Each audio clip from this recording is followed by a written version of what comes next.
مساء الخير.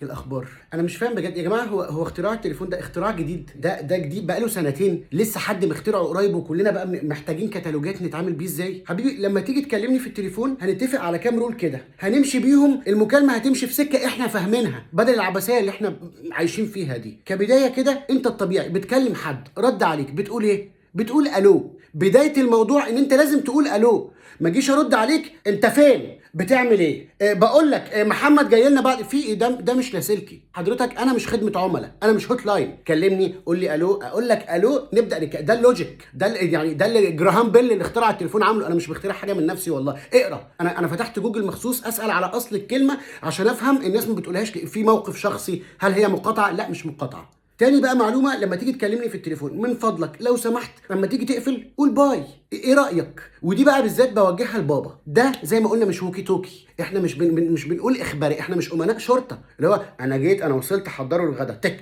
ليه ما تقول باي؟ ما يمكن انا عايز اقول حاجه، مش انا بني ادم ولا انا؟ ما نكلم الانسر ماشين يرد علينا هو ويتعامل هو، واحنا نبقى ندوس ونسمع الرساله النصيه اللي مبعوثه او نبعتها فويس نوت. لكن طالما كلفت نفسك مكالمه يا سيدي استنى، يمكن انا عايز اقول حاجه. بعدين لو انا واقف في وسط ناس كتير واحنا في وسط مكالمه طويله مثلا وانا راجع مش عارف ايه، طب قدامك قد ايه، طب مش عارف ايه، اداني المعلومه قفل في وشي، انا لسه بقول حاجه بقول لك ايه مش عارف ايه، بيبقى قفل في وشي وانا حواليا ناس، انا بقى بقعد اصطنع مكالمه كامله عشان ما يبقاش شكلي مهزأ قدام الناس. والانيل بقى مثلا لو قفل في وشي وانا بقول لك، فانا مكمل بقى بصطنع مكالمه، فهو حس انه قفل في وشي يروح طالبني وانا بقول لك لا انت جاي امتى، تيريريت والموبايل بيرن قدام الناس. في كل الحالات هتعمل مني بني ادم مهزأ. ليه؟ فكلمه الو تتقال في اول المكالمه، كلمه باي يعني المكالمه بين قوسين الو وباي، اساسيات اهو. حاجه تانية في مكالمات التليفون دي برضو انا مش انا مكسوف ان انا بتكلم فيها وبنتفق فيها. لما تكون بتكلم شخص في التليفون ما تكلمش الناس اللي حواليك وانت معاه في نص المكالمه. انا ما ينفعش اكون بكلم مثلا اختي وهي بقى بتكلمني الو ازيك وحشني وعامل ايه، انا رجعت من الشغل امبارح ومديري حتى لما كلمني قلت له اللي انا قلت لك هقوله له، اتشطفت وتسكت. المشكله ان انا كنت بكلمها في الحمام، فانا خدت يعني انا احرجت وقعدت ابص، انا فاتح الكاميرا بالغلط مثلا بنتكلم فيس تايم لا في الاخر طلع بتكلم حد من العيال بتقول له اتشطفت في نص مكالمتها معايا. انا 3/4 مكالماتي مع اختي كده، اللي هو ايوه يا وليد انت فين، لا احنا جايين لكم ان شاء الله، اقسم بالله هقوم اوريك شغلك، اقسم. انا اختي انا بحس ان في جنان، انا لما بتيجي مكالمه اختي بقوم اخد جنب عشان اقدر اجمع اطراف الحديث اللي هي عايزه توصله لنا. من ضمن البوينتس التانية الاهم برضو في مكالمات التليفون، من فضل حضرتك لما نكون بنتكلم مكالمه، اولا لو عارف ان حته فيها شبكه وحشه في بيتك ما تقعدش فيها. انا مش لازم اكلمك اقول لك قوم اقعد في حته فيها شبكه، مش لازم نخش في الهاسل دي. كل ما انت عارف بيتك فين فيه شبكه وفين ما فيهوش شبكه، عارف امتى وانت سايق هتعدي على حته جنب مثلا سور جيش جنب بتاع الشبكه هتقطع، قول لي عرفني. لما بقى الشبكه تقطع احتراما للهري اللي انا وانت بنقوله، لما اجي اقول لك انا مش سامعك الصوت بيقطع ما تقوليش كده احسن وانت نايم على جنبك. ما هو لا انت ساحر ولا نهبل يا سيدي، خبط في التليفون بالغلط، عارف حك في دقنك، اعمل اي نمره تدل على شويه مجهود. ما هو مش الخط كده بيقطع ها كده احسن. لا الودن دي للودن دي ما فيهاش شبكه، صدقني ما فيش انتنه في النص الا لو انت اريال.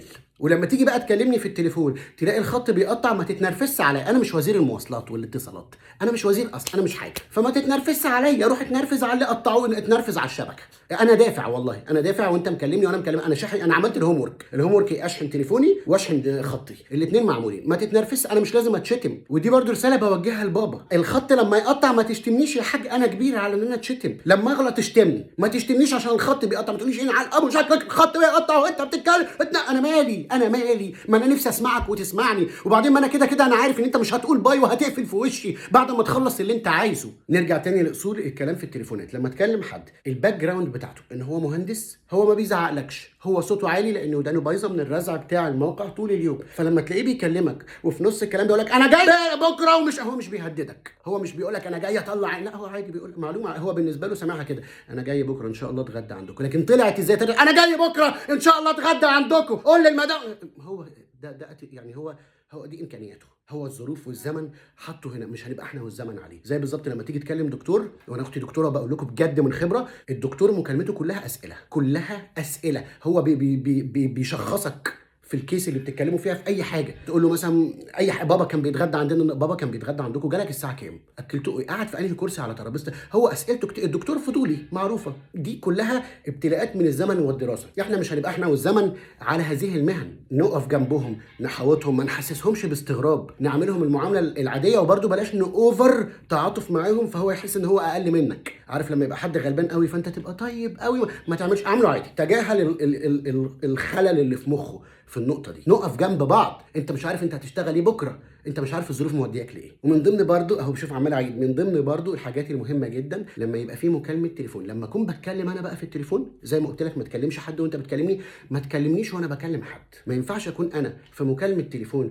بكلم حد، ان شاء الله بنهري، ان شاء الله بقول له نكته وانت داخل في النص معايا زي المنشار. ما ينفعش. كل ما نتفق على اوردر في البيت لازم وانا بطلبه خلاص اتفقتوا. انا دايما لما بيتفقوا على اوردر بامن، ها كلنا اتفقنا، كله حد هيزود؟ لا. اجي اتكلم، الو السلام عليكم، عايزين نطلب كذا كذا كذا، لازم حد من جنب زود، قول له يزود كاتشب، قول له يزود مايونيز، قول له لو اتاخرت مش هناخد الاوردر، قول له ينجز عشان الاوردر. ما تكلمه انت، ما تكلمه انت، طالما احنا قاعدين بنديله تعليم الراجل ولا على باله. ما تسيبنا اتكلم، اديني الثقه، اديني الثقه والاكل هيجي لك حلو. لو ما جالكش حلو لومني، لكن ما تقعدش تديني انت انسرتات من تحت. الراجل جاي تايه بوصف له الطريق، اختي من جاي، قول له بعد المطب اللي عند الكشك. يا ستي ما انا ساكن معاكي في البيت، ما تسيبيني اكلم الراجل او انزله. ده احنا كنا وفرنا كلنا وبعتنا حد يجيب الاوردر بدل ما عمالين نكلم بعض. والجديد بقى المعلومات كلها، الاسئله كلها، الحاجات كلها بتحلى وانا بتكلم مكالمه شغل، بكلم الناس ومحترم بقى ومكالمه شغل، والاقي حد فتح الباب من، طبعا احنا التخبيط ده مش موجود عندنا في البيت اصلا. انا بحس ان اللي بيفتح باب الاوضه عندي بيجري في الطرقه ويروح خبطه بكتفه كده اهو، يخش على كده، وليد هتتغدى ايه النهارده؟ يا عم بتكلم مكالمه شغل، لقيتني اون كول. استنى، انا بقيت عامل زي البنت الصغيره اللي مصاحبه من ورا اهلها. لما بتكلم مكالمه مهمه في البيت لازم استخبى ورا ستاره، استخبى في الحمام. ليه؟ هو انا عليا طر؟ وبرده بالنسبه للبنات في مكالمات التليفونات، انا عارف ان انت مهزأه وانت عارفه ان انت مهزأه، وكلنا عارفين ان اهلك في البيت بيهزقوكي. مش لازم 90% من المكالمه معموله ميوت، عادي لما نكون في نص مكالمه واخوكي ولا ابوكي يعدي يهزقك ما تعمليش ميوت. ما انا عارف انت بتتهزقي. انت لما بتعملي ميوت انا في بالي حاجات اوحش من اللي بتتقال لك اكيد. سيبي الموبايل شغال، ابتلاءات، سيبيه شغال، هنسمع تهزيقك مش مشكله. كلنا عارفين ان انت مهزقه، لكن المهزق اكتر اني اكون بكلمك وتروحي عامله لي ميوت، تفضلي عامله لي ميوت، بالذات بقى لو مكالمه شغل، بنتكلم في شغل ولا حاجه وبتاع، وفجاه الاقيني ميوت. انا عارف ان حد حواليكي بيهزقك. وبعدين ما ينفعش اكون بكلمك في شغل وفجاه واحنا في نص الكلام تقولي لي انا قلت لك 100 مره مش عارف إيه، انت بتكلميني بقى، انا ليه بتكلميني ان انا بنت؟ انا راجل بخلص شغل مع حضرتك، ما تكلمينيش ان انا بنت. عيب. احترمي البروفيشناليزم بتاع الريليشن شيب اللي في الشغل. مش قادره خلاص مش هينفع، ما تهزقيناش لو سمحتي. وبرده بخصوص مكالمات التليفون، ودي حاجه مهمه جدا لو سمحت، عشان الموضوع ده بينرفزني قوي. ده اكتر، ده سبب الفيديو. لما تلاقيني بقفل معاك في المكالمه اقفل، فيري ايزي. انت عارف ان انا بقفل، وانا عارف ان انت عارف ان انا بقفل. اقفل، ما تتسلاش بي. انا مش هقعد معاك الدقيقه ونص على ما الميكروويف يصفر وتقفل معايا بعد صفاره الميكروويف. انا ببقى بكلمك وانت قاعد تمط في الكلام وسامع صوت غليان البويلر. ما تبقاش مهزأ، ما حدش فينا اهبل. ما تكلمنيش وانت في طابور بنك، ما تكلمنيش وانت في طابور بنزينه، ما تزهقنيش. ولو اتصلت بيا لو اتصلت بيا لقيت صوتي نايم فقلت لي يا وليد انت نايم، قلت لك انا نايم. مفيش بجاحه اكتر من كده. يعني انا كده وصلت للاكستريم البجاحه معاك، ان انا بقول لك ايوه انا نايم، انت صحتني من النوم يا بجم. الحل ايه؟ تقول لي طب اكلمك لما اصحى، لما تصحى. مش اصحى فوق. عايز اقول لك حاجه، مفيش حد بيعمل كده غير ابويا. الوحيد اللي ليه الاثوريتي يعمل كده ابويا، وخد الاثوريتي بدراعه. يعني هو خد القدره دي بدراعه، انه بالعافيه هتصحى تقوم تغير الحنفيه كده. ده بابا، انت مش بابا، فاهم؟ فلما تكلمني تحس بس ان انا صوتي نايم، خلاص انت نايم. انا نايم اهو. بص انا نايم اهي.